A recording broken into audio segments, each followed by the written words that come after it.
The crystal halls of the Galactic Forum stretched for miles beneath the surface of Nexus Prime.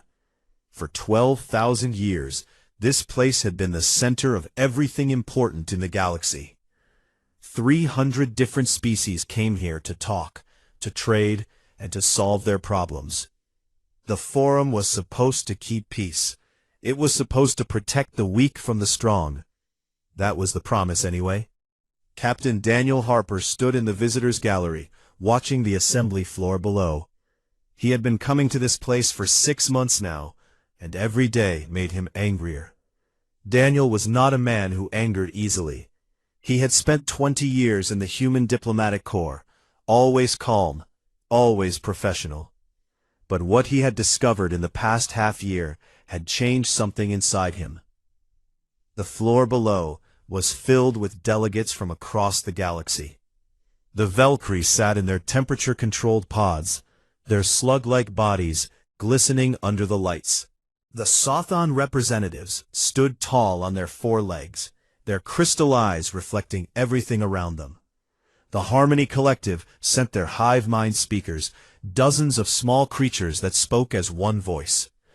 Every species had their place, their traditions, their power. Humanity had been members of the Forum for 70 years. They were still considered newcomers. Some species had been here for thousands of years, before humans even discovered fire. Daniel had learned to accept being treated like children by beings who measured their lives in centuries. He had learned to be patient with species who saw humans as barely civilized. What he could not accept was lies. What he could not accept was corruption disguised as order. Ambassador Lisa Grant sat on the human bench below, reading through documents on her tablet. She was a small woman with gray hair and sharp eyes that missed nothing. She had been humanity's chief representative for 15 years. Daniel had sent her everything he found, every piece of evidence, every proof of what the Forum really was. The tribunal was supposed to enforce the Forum's laws. They were supposed to protect developing species from being exploited. They were supposed to be neutral, fair, and just. Daniel had believed that once. He had wanted to believe it. The truth was different. The truth was ugly. Daniel had started his investigation after hearing rumors from a Kelvin merchant. The Kelvin were a peaceful species, focused on trade and art. They had been under Valkyrie protection for 300 years. The merchant had been drunk on human whiskey when he talked too much. He mentioned payments. He mentioned quotas. He mentioned children taken as labor and called it education. Daniel started looking into it quietly. He used his security clearance to access old tribunal records. What he found made him sick. The Valkyrie had been collecting 70% of all Kelvin economic output for 3 centuries. They called it a protection fee. The tribunal had approved it. The records showed 16 complaints from Kelvin representatives, all dismissed. The tribunal claimed the arrangement was voluntary. But that was just one species. Daniel kept digging. The Sostan Empire controlled 42 smaller civilizations. The Harmony Collective had 23 species under their guidance. The patterns were everywhere once he knew what to look for. Bribes in the tribunal records, marked as administrative fees. Forced technology transfers called cultural exchanges. Entire populations relocated and called humanitarian assistance. The worst part was how organized it was. The Council of Elders, the 5 most powerful species in the Forum, had created this system thousands of years ago. They had built an empire and called it civilization. They had created slavery and called it mentorship. Daniel had compiled everything into a report. 3,000 pages of evidence, bank transfers, communication records, testimony from dozens of species who were too afraid to speak publicly. He had given it all to Lisa Grant 2 weeks ago. Today was the day she would present it to the full assembly. The chamber bell rang, a deep sound that vibrated through the floor. All conversations stopped. The speaker of the Forum, A Harmony collective named Voice of Reason called the session to order. Lisa Grant stood. Her voice was steady as she requested time to address the assembly on a matter of urgent importance. The speaker granted her request. Daniel felt his heart beating faster. Lisa began calmly. She explained that humanity had conducted an investigation into tribunal operations. She stated that irregularities had been found. She projected the first document onto the chamber's main display. It was a tribunal approval form from 200 years ago. It authorized the Valkyrie to extract resources from a Kelvin colony world. The estimated value was listed. The percentage given to the tribunal members who approved it was listed right below it. The chamber went silent. Not the good kind of silent, where everyone was listening. The bad kind, where everyone was holding their breath. Lisa continued. She showed transfer records. She showed communications between tribunal members discussing which species to approve for exploitation and which to protect, based on political favors. She showed classified reports that proved the tribunal knew about atrocities and chose to ignore them. Daniel watched the faces in the chamber. Some species looked shocked. Others looked away. The Valkyrie representative was perfectly still. The Sosthan delegates whispered among themselves. The Council of Elders sat in their raised platform at the front of the chamber. Elder Jarn, a being that looked like living stone, finally spoke. His voice was deep and ancient. This assembly will not be disrupted by unfounded accusations from a species barely a century removed from planetary warfare, Jarn said. Humanity presumes to lecture civilizations that built the foundations of galactic society while your world was still cooling from its formation. These documents are taken out of context. These accusations are born from misunderstanding our complex systems of governance. Lisa Grant did not raise her voice. She did not need to. We understand perfectly well, she said. We understand that this forum has become a tool for the powerful to control the weak. We understand that the tribunal serves not justice, but the interests of those who pay them. We understand that humanity was invited to join this institution not as equals, but as another species to be eventually brought under control. She paused, looking around the chamber. We came here believing in the promise of the Galactic Forum. We believed in cooperation between species. We believed in justice and fairness. We were wrong. Daniel saw what was coming. He had known this moment would arrive, when Lisa had called him the night before. She had asked him if he was sure, if he really believed there was no saving this institution. He had told her the truth. Some things were too broken to fix. Effective immediately, Lisa Grant said, her voice carrying to every corner of the vast chamber. Humanity withdraws from the Galactic Forum. We will no longer participate in this assembly. We will no longer recognize tribunal authority. We will no longer contribute resources to an organization built on oppression. No species had ever left the forum voluntarily. Membership was supposed to be forever. The idea of leaving was unthinkable. Elder Jarn stood, and for the first time, Daniel heard something like fear in his voice. You cannot simply leave. There are procedures, there are treaties, there are obligations. Lisa Grant was already walking toward the exit. The entire human delegation stood and followed her. Daniel left the gallery and met them in the corridor outside. Is it done? He asked. Lisa nodded. It's done. Behind them, they could hear the chamber erupting into chaos. Species were shouting. The speaker was calling for order. The council was demanding the humans' return. But the human delegation kept walking. They walked out of the crystal halls, out of the forum complex, and onto their shuttle. Within hours, they would be off Nexus Prime. Within days, every human representative would be recalled from forum territories. The galaxy had watched in confusion as humanity presented evidence of corruption. Now, the galaxy watched in shock as humanity simply walked away. What they did not yet understand was that the real terror was still to come. Because humanity had not just left. They had shown every other oppressed species in the galaxy that leaving was possible. And that changed everything. The first week after humanity left, the Forum tried to pretend nothing had changed. Delegates still gathered in the crystal halls. The tribunal still heard cases. The Council of Elders still issued pronouncements about galactic stability. But everyone could feel the difference. It was like a song with missing notes. Commander Jake Sullivan stood on the observation deck of the medical station orbiting Kelvin Prime. He had been the director of this facility for 5 years. Below him, the planet glowed blue and green. Every day, thousands of patients from dozens of species came here for treatment. The humans had built this station. The humans ran it. The humans paid for everything.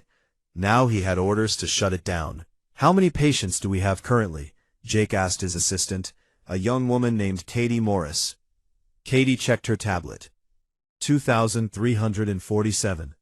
Another 800 scheduled to arrive this week. Most of them are Kelvin, but we have patients from 19 other species. Jake nodded slowly. "Start contacting them.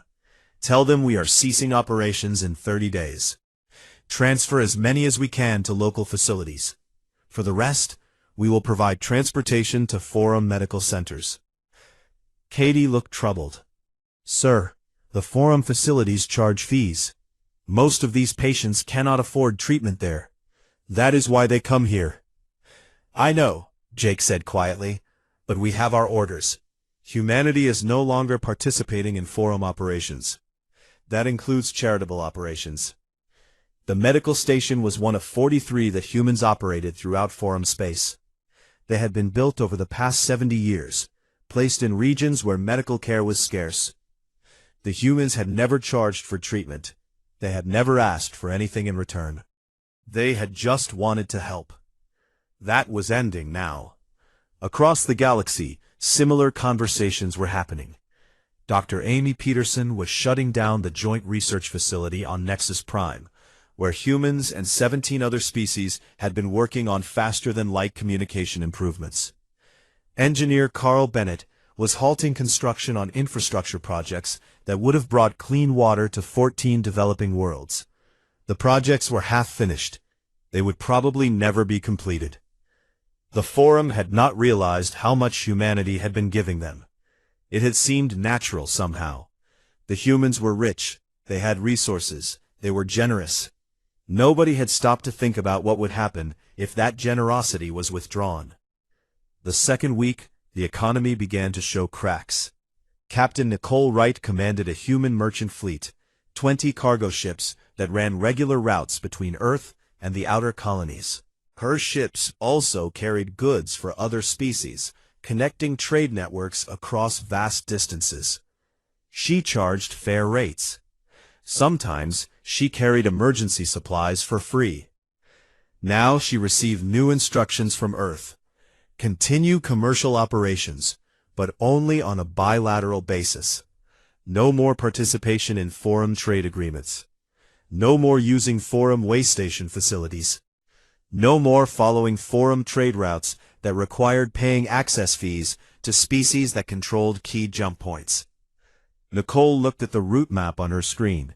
Half her regular stops were inside Forum territories that charged human ships transit fees. Those fees had always been reasonable. Humanity had never complained. They had paid them as part of being good Forum members. "Plot new routes," Nicole told her navigator, a man named Sam Peterson. "Avoid all Forum-controlled space where possible. Where it is not possible, we will pay transit fees, but we will not carry cargo for Forum members." Sam studied the map. "That is going to add weeks to some routes, and we are going to have to drop about 60% of our regular customers." "I know," Nicole said. "Send them a message, polite but clear. Humanity will continue trading with any species on an individual basis, but we will not participate in Forum-sanctioned trade networks anymore." The impact was immediate. Human trade routes had connected distant parts of the galaxy. A merchant from the Harmony Collective might send goods through human ships to reach the Outer Rim, saving months of travel time. Those connections were being severed. But it was not just trade. It was everything. The Forum operated on a system of complex translation technology. With 300 species speaking thousands of languages, communication had always been a challenge. Humans had contributed their artificial intelligence systems to improve translation accuracy. Human linguists had spent decades creating better translation databases. Now those systems were being withdrawn. The AI cores were removed from Forum facilities. The linguists were recalled. Translation quality dropped overnight. Misunderstandings increased. Disputes that would have been easily resolved became conflicts. Ambassador Victor Chen of the Harmony Collective was one of the first to recognize the crisis. He had worked closely with humans for 20 years. He considered many of them friends. He had been shocked by their withdrawal, but he had assumed it was an emotional reaction. He thought they would cool down and return within a few months. 3 weeks after the withdrawal, he knew he had been wrong. Victor sent an urgent message to Earth, marked for immediate attention of President Karen White. He explained the situation. He suggested a compromise. Perhaps humanity could return if certain reforms were made to the tribunal. The response came from Lisa Grant, no longer titled as ambassador. Her message was brief. Ambassador Chen, humanity appreciates your concern. However, we are not interested in reforming the tribunal. We are not interested in renegotiating our membership. The Galactic Forum is a corrupt institution built on the exploitation of weaker species. We will not participate in it under any circumstances. Please direct all future communications through standard diplomatic channels between our respective governments, not through Forum offices. Victor read the message 3 times. The finality of it was stunning. The humans were not bluffing. They were not posturing for better terms. They were done. He began making calls to other species. He found that many of them were receiving similar messages from humans. Trade would continue, but only on direct terms. Scientific cooperation would continue, but only through bilateral agreements. Humanitarian aid would be considered on a case-by-case basis. What would not continue was any activity that supported the Forum structure. The 4th week, the humanitarian crisis began. On the frontier world of Callian 7, 3,000 colonists from a developing species called the Prin had been dependent on food shipments coordinated through the Forum aid program. The humans had been providing 70% of those shipments, though few people had realized it. The shipments stopped. The Forum scrambled to find alternative sources. They contacted the Valkyrie, who demanded payment. They contacted the Sostan Empire, who said they were not in the charity business. They contacted a dozen other species. Everyone wanted payment. Everyone wanted something in return. The Forum had operated for thousands of years on a simple assumption. There would always be enough resources, because the rich species would contribute them. The humans had been contributing more than anyone else, but it had seemed like such a natural thing. They were wealthy. They were generous. They would always help. Now the Forum understood. The humans had been holding together systems that would have collapsed without them, and they had done it so quietly, so efficiently, that nobody had noticed. Elder Jarn called an emergency council meeting in the 5th week. The 5 most powerful species gathered in their private chamber, away from the main assembly floor. The situation is becoming critical, said Voice of Reason from the Harmony Collective. 17 aid programs have failed. Trade volumes are down 32%. Translation errors have caused 3 diplomatic incidents, and we are receiving reports of independence movements among subject species. The humans will return, said the Valkyrie representative, Elder Soth. They are emotional creatures. They will realize they need the Forum more than we need them. Jarn was not so sure. He had reviewed the reports carefully. The humans were not suffering from their withdrawal. If anything, They seemed relieved. They were redirecting resources to their own colonies, to bilateral agreements with species willing to work outside the forum structure. They were building something new. "What if they do not return?" Jarn asked. The chamber fell silent. Nobody wanted to consider that possibility. "Then we will need to adapt," Voice of Reason finally said. "We will need to find ways to replace what they provided." But everyone in that room knew the truth. What the humans had provided was not just resources, or technology, or medical care. They had provided something more fundamental. They had provided legitimacy. For 70 years, humans had been the forum's greatest advocates. They had believed in the institution. They had defended it. They had worked to make it better. When other species criticized the forum, humans had argued for reform from within. Now those same humans were telling the galaxy that the forum was beyond reform. They were saying it was built on corruption and could not be saved. And species across the galaxy were starting to believe them. In the human embassy on Earth, Daniel Harper watched the reports coming in from across the galaxy. The forum was struggling. Supply chains were breaking. Aid programs were failing. Translation systems were degraded. Everything that humans had quietly been supporting was falling apart. "Do you think we did the right thing?" Katie Morris asked him. She had been transferred back to Earth when the medical station shut down. Daniel thought about the Kelvin children he had seen in those secret reports. Taken from their families and called students. Worked until they collapsed and called education. He thought about the dozens of other species suffering under similar systems, all approved by the tribunal, all protected by the forum. "Yes," he said, "we did the right thing. The forum needed to fall. Sometimes you cannot fix something that is broken at its foundation. Sometimes you need to let it collapse and build something better." "And if people suffer in the meantime?" Katie asked. "They were already suffering," Daniel said. "The difference is that now everyone can see it.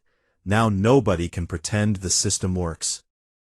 Outside the embassy windows, the city lights of Geneva glowed against the night sky. Somewhere up there, the galaxy was watching humanity. Watching, and wondering what would come next. The silence from Earth was not emptiness. It was anticipation. The humans had left the forum. Now everyone was waiting to see what they would do instead. 6 months had passed since humanity walked out of the Galactic Forum. Admiral Gregory Pierce stood on the bridge of the Earth defense ship Liberty, watching the planet New Terra slowly rotate below. His ship was one of 12 in the human fleet currently positioned in neutral space near the Kelvin Confederacy border. They were not here to fight. They were here to watch. The news had broken 3 days ago. The Kelvin Confederacy had declared independence from Valkyrie protection. After 300 years of being exploited, of having their resources extracted and their children taken, the Kelvin had finally said enough. Gregory had been expecting this. Daniel Harper had been sharing the evidence of foreign corruption with other species for months now. Not publicly, not through official channels, just quiet conversations, private data transfers, confidential meetings with species who had suffered under the forum system. The Kelvin had been first on the list. They had the most to gain and the least to lose. Their economy had been hollowed out by Valkyrie exploitation. Their population was angry. They had nothing left to take. "Sir, we are detecting Valkyrie ships entering the system," his tactical officer, Lieutenant Commander Susan Blake, reported. 12 warships, destroyer class. Gregory nodded. "Expected. Make sure all our sensors are recording. I want full documentation of everything that happens here." The Valkyrie were not going to let their prize colony go without a fight. The Kelvin were valuable. 3 centuries of infrastructure built on Kelvin labor. Mining operations that extracted rare minerals from Kelvin worlds. A captive market for Valkyrie goods. But the Valkyrie also knew that humanity was watching. That changed the calculation. On the planet below, the Kelvin leadership had gathered in their capital city. Professor Helen Morris, a human academic who specialized in interstellar law, had been advising them. She had helped them draft their Declaration of Independence. She had helped them understand their rights under the original Forum Charter, rights that had been ignored for centuries. Helen was not on New Terra. She was safely back on Earth, publishing her comprehensive report on Forum corruption. The document was 300 pages long and translated into 400 languages. It detailed systematic exploitation going back thousands of years. It named names. It provided evidence. It showed the galaxy exactly what the Forum really was. The report had gone viral across the galactic network. Billions of beings had downloaded it. Species that had been under Forum protection for centuries were reading about their own exploitation in clinical detail. Gregory watched his tactical display as the Valkyrie ships moved into position around Kelvin Prime. They were not attacking yet. They were posturing, trying to intimidate. "Sir, the Valkyrie fleet commander is broadcasting a message to the planet," Susan reported. "He is ordering the Kelvin government to rescind their declaration and submit to tribunal authority." "And the Kelvin response?" Gregory asked. Susan smiled slightly. "They told him to leave their system." The Valkyrie ships began running weapons drills, firing into empty space. It was a threat: submit or face bombardment. Gregory had seen this pattern before in the classified reports. The Forum had allowed this kind of intimidation for thousands of years. As long as the actual shooting stayed below a certain threshold, the tribunal called it internal security operations. "Open a channel to the Valkyrie flagship," Gregory ordered. A moment later, the Valkyrie commander appeared on the screen. He looked like a massive slug, his skin glistening with moisture. His translator rendered his speech into flat, emotionless English. "Human vessel, you are in Valkyrie-protected space. Depart immediately." Gregory kept his voice calm and professional. "Admiral Gregory Pierce of Earth Defense Forces. We are in neutral space, observing events in the Kelvin system. We have no intention of interfering in your operations." "Then why are you here?" "To watch," Gregory said, "and to record. Everything you do here will be documented and shared with the galactic community. We are simply ensuring transparency." The Valkyrie commander was silent for a long moment. Gregory could almost see him thinking. If they attacked the Kelvin now, humanity would have evidence. That evidence would spread across the galaxy. Other subject species would see what happened to those who tried to leave. But everyone would also see the Valkyrie using military force against an unarmed population. In the past, the Forum had looked the other way. Now, with humans actively spreading evidence of Forum crimes, every action would be scrutinized. "This is an internal matter," the Valkyrie commander finally said. "It does not concern humanity." "Everything concerns humanity now," Gregory replied. "We are no longer bound by Forum rules about non-interference. We will observe what we choose to observe. We will document what we choose to document. And we will share that documentation with anyone who wants to see it." The channel closed. Gregory watched as the Valkyrie fleet maintained position for another hour. Then, slowly, they began to withdraw. They left the system completely.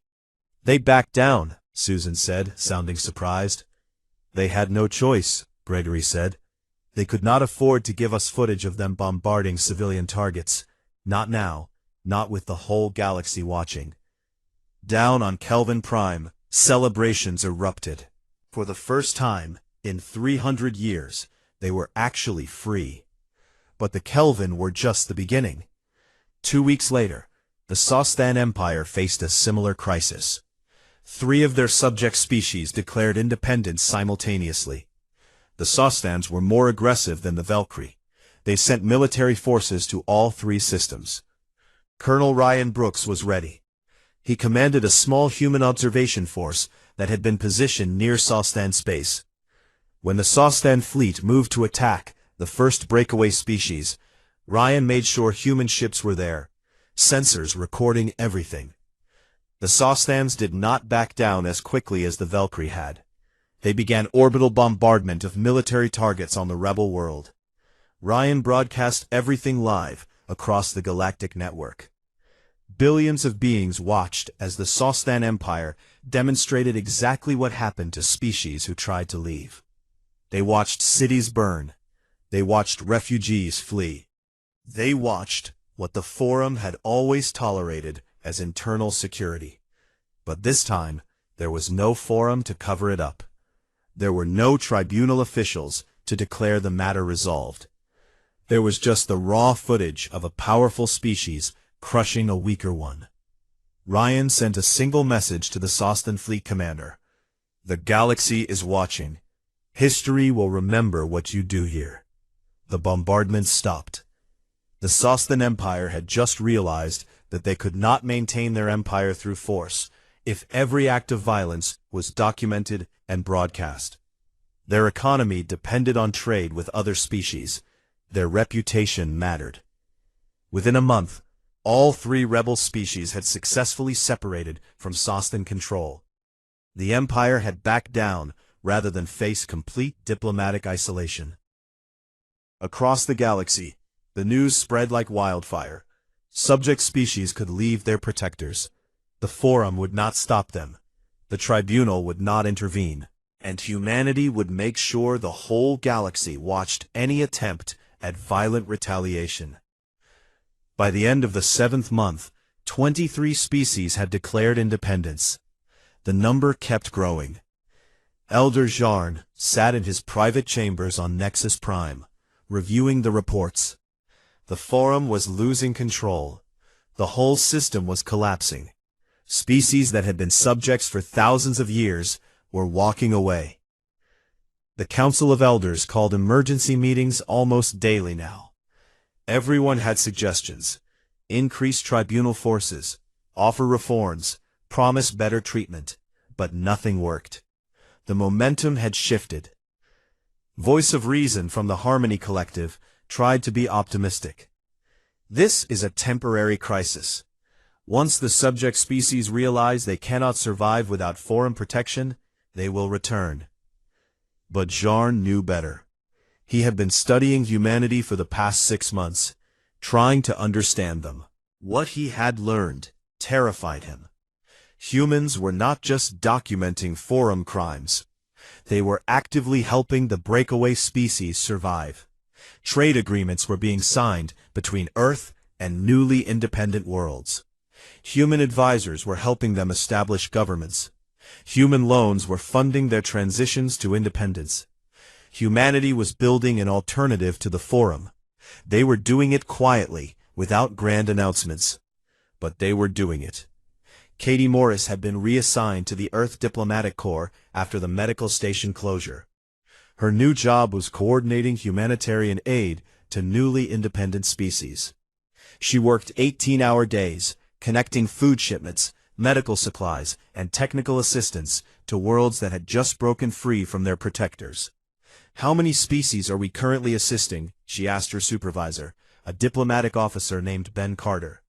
Ben checked his files. "That number will probably increase next month. We have reports of 6 more species preparing independence declarations." Katie felt a sense of satisfaction. The Forum had controlled these species for centuries. They had extracted their wealth, suppressed their development, and called it protection. Now those same species were finally free. "What about the Forum?" she asked. "How are they responding?" "They are panicking," Ben said with a slight smile. "The Council keeps sending messages to Earth, asking for meetings. They want to negotiate. They want to understand what we want." "What do we tell them?" "Nothing," Ben said. "We are done talking to them. We are focused on building something better." That something better did not have a name yet. It was not an organization or an alliance. It was just a growing network of species who had chosen to work together, without Forum interference. Trade agreements, defense pacts, scientific cooperation. All of it happened outside the forum structure. All of it happened between sovereign equals, not between protectors and subjects. Daniel Harper watched it all happening from his office in Geneva. The forum was dying. Not quickly, but inevitably. Like a tree with rotten roots, it was only a matter of time before it fell. He received a message from Lisa Grant. She was on New Terra, meeting with representatives from 15 newly independent species. They wanted to formalize their cooperation. They wanted to create something permanent. "What should we call it?" Lisa asked him over the video call. Daniel thought for a moment. "Keep it simple. Call it what it is. The Free Assembly." Lisa nodded. "The Free Assembly. I like that. Equal voices, no protectors or subjects, just species working together." "Exactly," Daniel said. The galaxy had watched in confusion as humanity left the forum. Then they had watched in shock as subject species followed. Now they were watching in growing terror as an alternative to the forum took shape. The old powers were finally understanding what humanity had done. By walking away, humans had not just abandoned the forum. They had shown everyone else that leaving was possible, that freedom was possible, that the system could be changed. And that realization was more dangerous to the forum than any weapon. 1 year after humanity's departure from the Galactic Forum, Elder Jarn stood before the council chamber and admitted something that had been unthinkable 12 months earlier. The forum was dying. The numbers told the story. 23 species had declared independence in the first 6 months. That number had grown to 57 by the end of the year. Trade through forum channels had dropped by 60%. The common currency was failing as species lost confidence in forum stability. Dozens of aid programs had collapsed completely. But the real crisis was not the numbers. It was the fear. For 12,000 years, the forum had been the center of galactic civilization. Membership was forever. Authority was absolute. The system was stable. Now that stability was revealed as an illusion, and the species who had built their power on that illusion were terrified. Elder Jarn had made a decision that the other council members had opposed. He was going to Earth, not to negotiate through intermediaries, not to send messages through diplomatic channels. He was going to meet with the humans directly and find out what they wanted. The other elders thought he was surrendering. Maybe they were right. But Jarn had lived for 600 years, and he knew when a battle was already lost. The question now was whether anything could be salvaged from the defeat. The journey to Earth took 3 weeks. Jarn traveled alone, in a small diplomatic vessel. No escorts, no ceremony, no grand announcement. He simply requested a meeting with President Karen White, and was granted one. Earth surprised him. He had expected a fortress world, heavily defended and suspicious. Instead, he found a planet that seemed relaxed and confident. Human ships moved freely through the system. Trade stations bustled with activity. Everything seemed normal. The humans had not been hurt by leaving the forum. If anything, they seemed relieved to be free of it. Jarn was brought to Geneva, to the old United Nations building where humanity had once governed itself before reaching the stars. President Karen White met him in a simple conference room. No guards, no weapons, just 2 leaders sitting across a table from each other. "Thank you for seeing me," Jarn said through his translator. Karen White was an older woman with gray hair and calm eyes. She studied Jarn for a moment before responding. "I am curious why you came. The forum has nothing we want." "I came to understand," Jarn said, "to learn what we did wrong, to see if there is any possibility of reconciliation." Karen smiled slightly. "You really do not understand, do you? This is not about reconciliation. This is about justice." Over the next 3 days, Jarn was put on trial. Not in a legal sense. There were no charges, No formal proceedings. But President White had assembled a team led by Lieutenant Commander Steve Harrison, a human military prosecutor. They presented evidence of war crimes committed under Forum authority, genocides ignored by the tribunal, economic exploitation that had impoverished entire species, slavery systems approved and protected by Forum law. The evidence filled 3 full days of testimony. Jarn listened to it all. Some of it he had known about. Much of it he had suspected, but never confirmed. Some of it shocked even him. The humans had been thorough in their investigation. They had found things that had been buried for thousands of years. On the 3rd day, Karen White asked him a simple question. Why should we return to an institution built on oppression? Why should we give legitimacy to a system that has caused so much suffering? Jarn had no answer. Every argument he had prepared seemed hollow in the face of the evidence. The Forum was guilty of everything the humans accused it of. There was no defense, no justification, no excuse. What do you want? Jarn finally asked. What would it take for humanity to forgive what has been done? Forgiveness is not ours to give, Karen said. We were not the victims. Ask the Kelvin about forgiveness.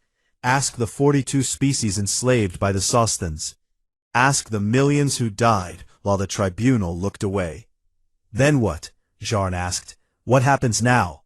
Karen stood and walked to the window. Outside, Geneva was bright with spring sunshine. The Forum will collapse. That is inevitable now. The question is whether it collapses peacefully or violently.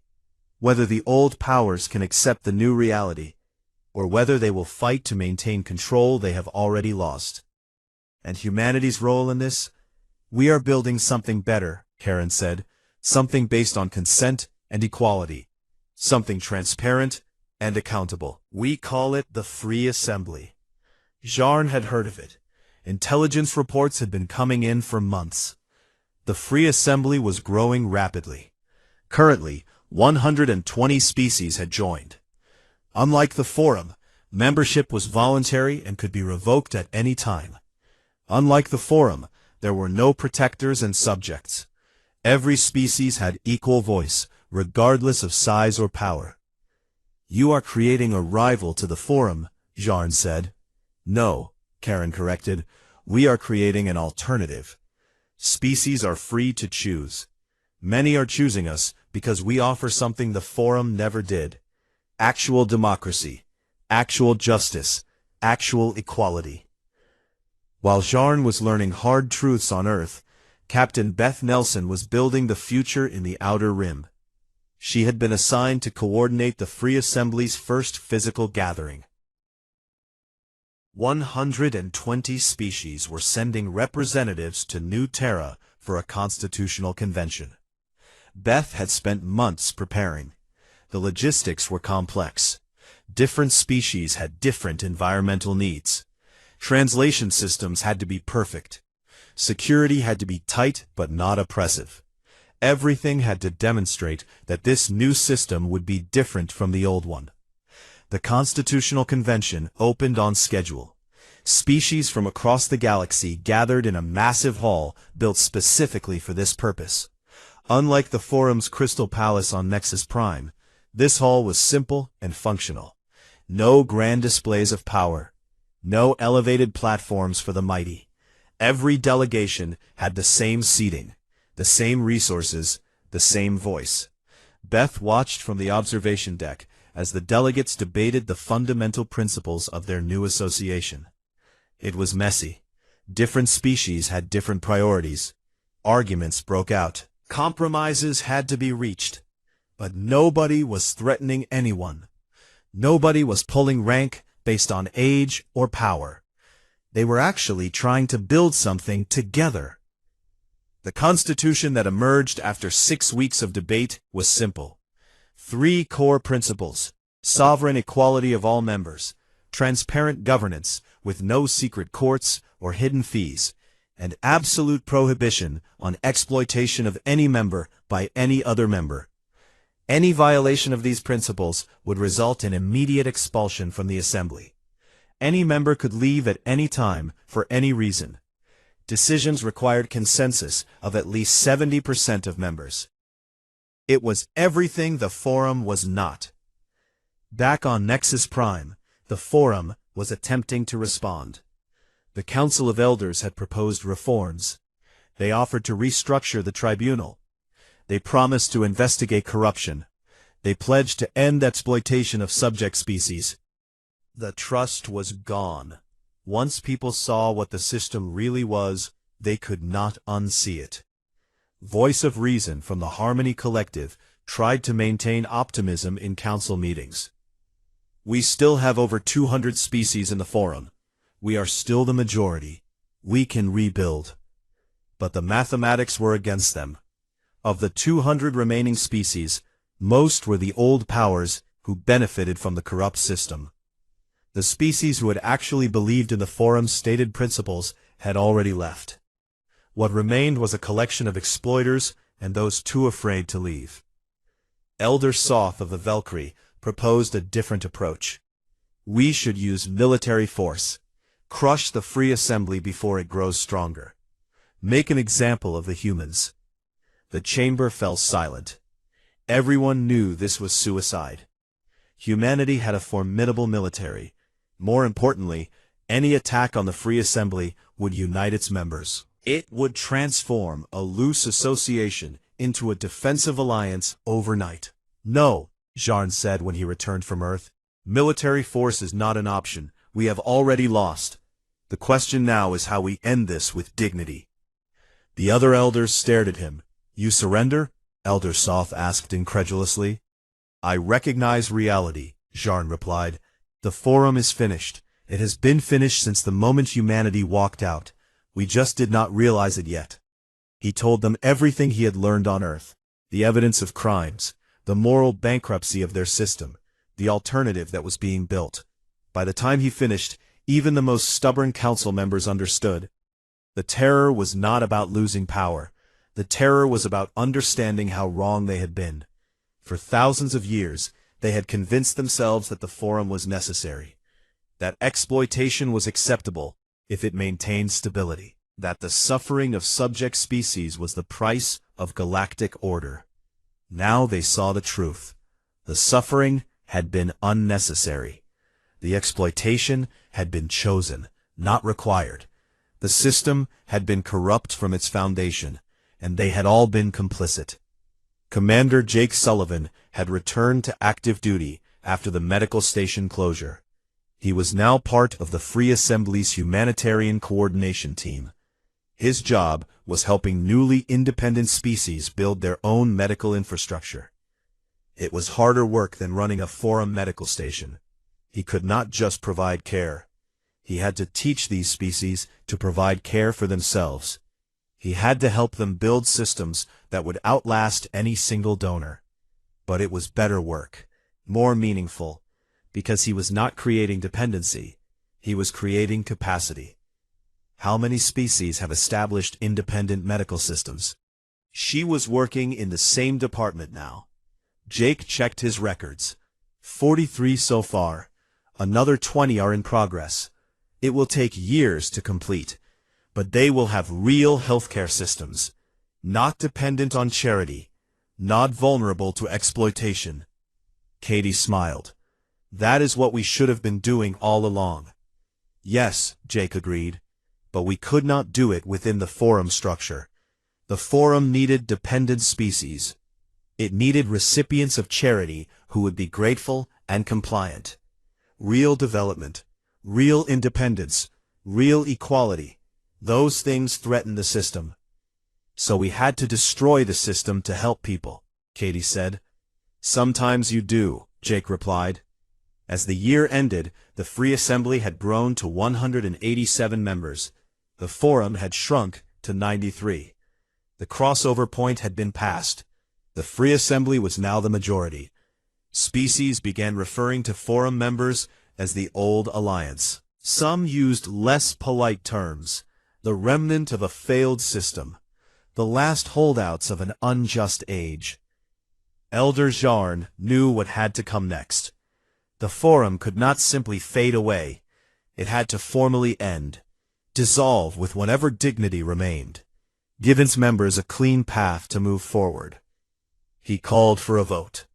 The Council of Elders would recommend that the full Forum vote on dissolution, a clean end, an acknowledgement that their time had passed. Not everyone agreed. Some wanted to fight. Some wanted to maintain the pretense that the Forum still mattered. But Jarn had the majority. The vote was scheduled. The terror the galaxy had felt was evolving into something else. Acceptance, understanding, perhaps even relief. The old order was ending. Something new was beginning. And while change was always frightening, this change felt like it might actually be better. Humanity had shown the galaxy that walking away from injustice was possible. Now the galaxy was learning that building something better was possible too. The question was whether the old powers could accept their role in the new order. Not as rulers, not as protectors, just as equals among equals. That would be the final test. 3 years after humanity walked out of the crystal halls of the Galactic Forum, Elder Jarn stood before the near-empty chamber one final time. Only 43 species remained in the Forum. The vast hall that had once held 300 delegations now echoed with emptiness. The other species had not been expelled. They had simply left. One by one, over the course of 3 years, they had walked away. Some joined the Free Assembly immediately. Others remained independent for a while, unsure of what to do. But almost all of them eventually chose the new system over the old one. The vote had been scheduled for months. Everyone knew what it would be. The Forum would vote to dissolve itself. After 12,000 years, the great institution of galactic governance would cease to exist. Jarn looked around the chamber. Elder Soth of the Valkyrie was there, though he refused to meet Jarn's eyes. Voice of Reason from the Harmony Collective sat quietly, their usual optimism finally exhausted. The Sosthan delegates looked bitter. A few smaller species who had benefited from Forum corruption looked worried about their futures. "We stand at the end of an age," Jarn began, his voice carrying through the vast space.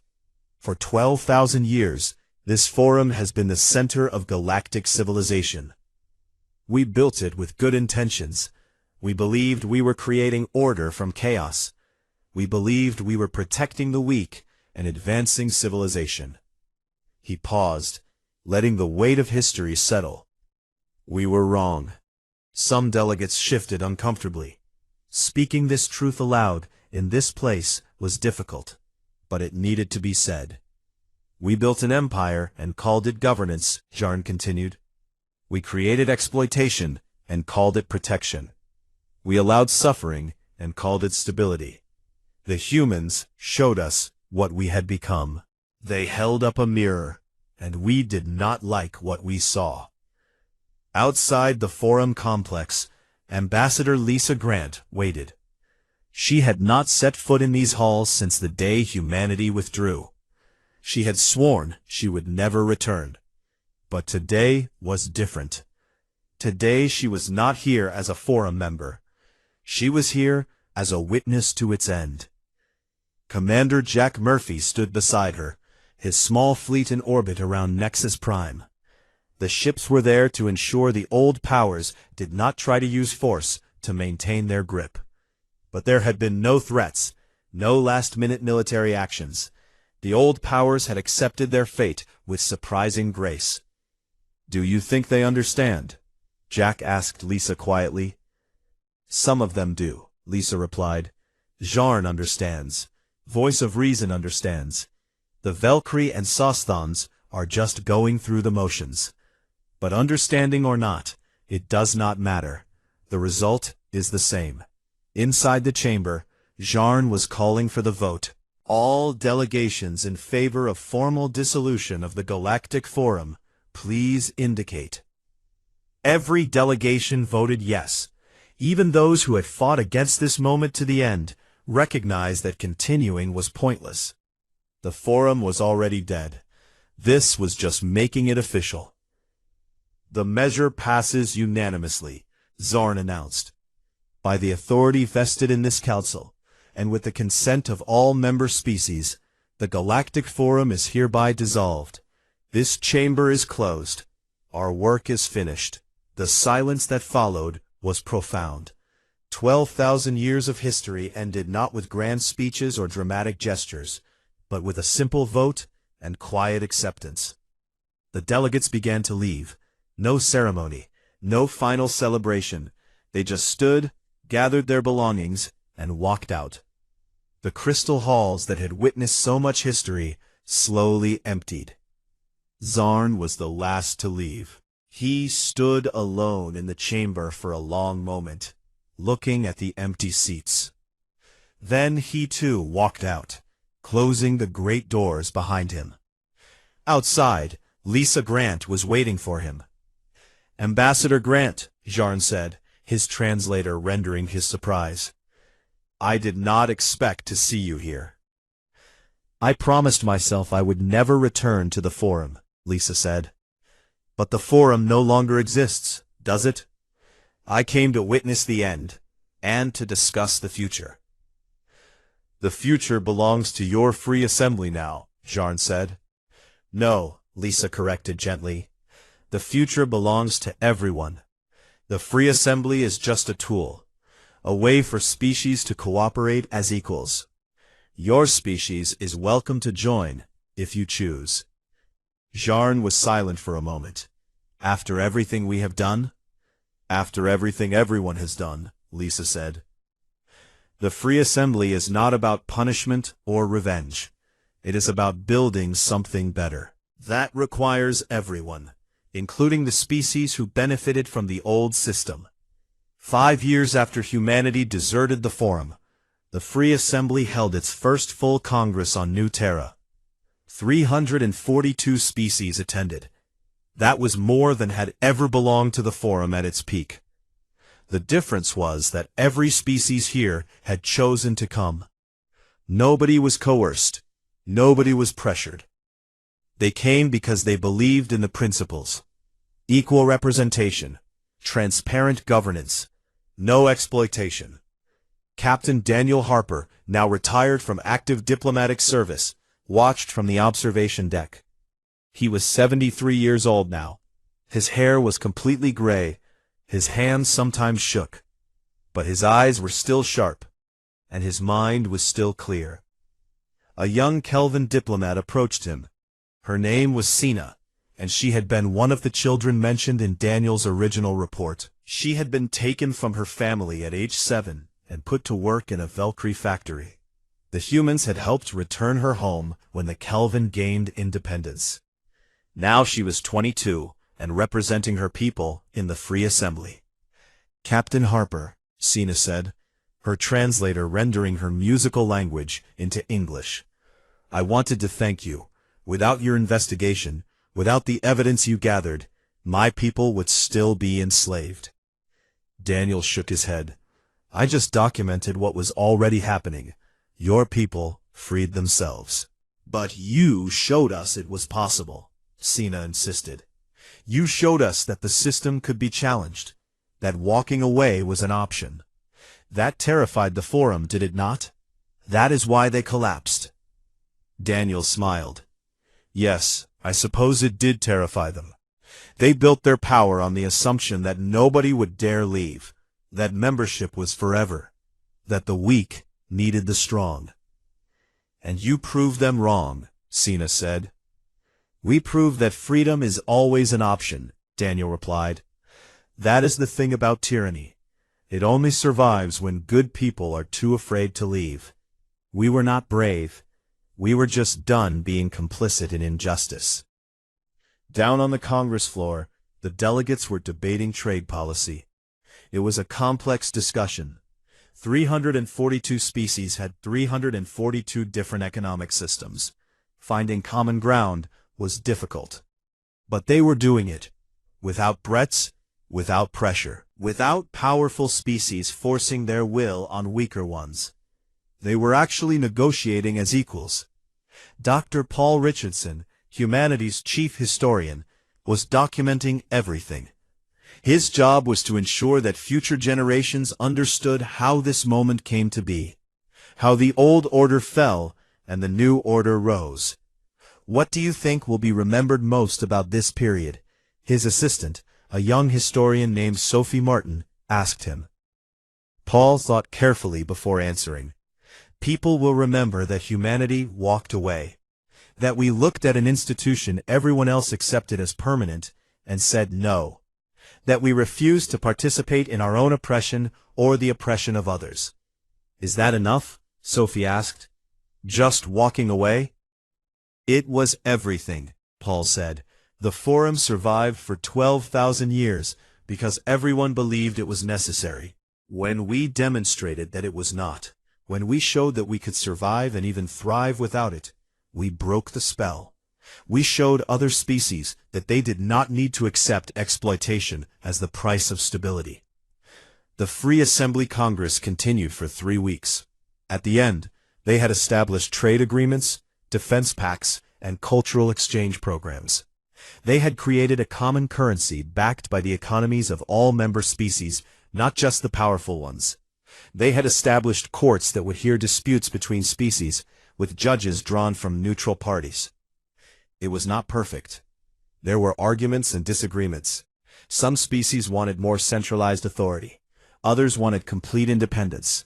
Compromises had to be reached, but it was democratic, it was transparent, it was accountable, and it was fundamentally different from what had come before. Elder Jarn had chosen to attend the Congress as an observer. His species had not yet joined the Free Assembly. They were still deciding, still processing their fall from power, still learning to think of themselves as equals rather than rulers. On the final day, President Karen White invited him to a private meeting. They met in the same conference room where they had first talked 5 years earlier. Have you decided? Karen asked. Will your species join us? I believe we will, Jarn said, though it is difficult for my people. We are used to being in charge. Being just another voice among hundreds is humbling. Good, Karen said simply. Humility is important. The Forum fell because the powerful forgot how to be humble. They forgot that their power came from the consent of others, not from some inherent right to rule. You could have taken revenge, Jarn said. When the Forum collapsed, humanity could have seized control. You had the military force. You had the economic power. You could have built your own empire. We could have, Karen agreed, but that would have just recreated the problem. The issue was never who was in charge. The issue was the idea that anyone should be in charge, that any species should have power over others without their consent.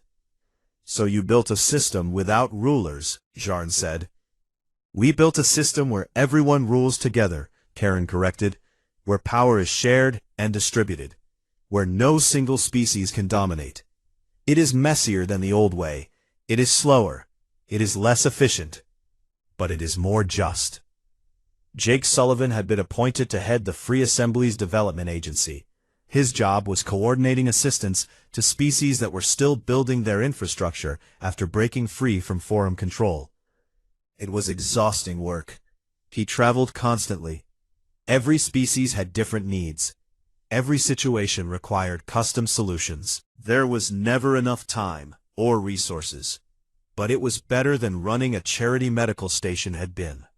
Because he was not just treating symptoms. He was helping species build the capacity to solve their own problems. Katie Morris worked with him, now as his deputy director.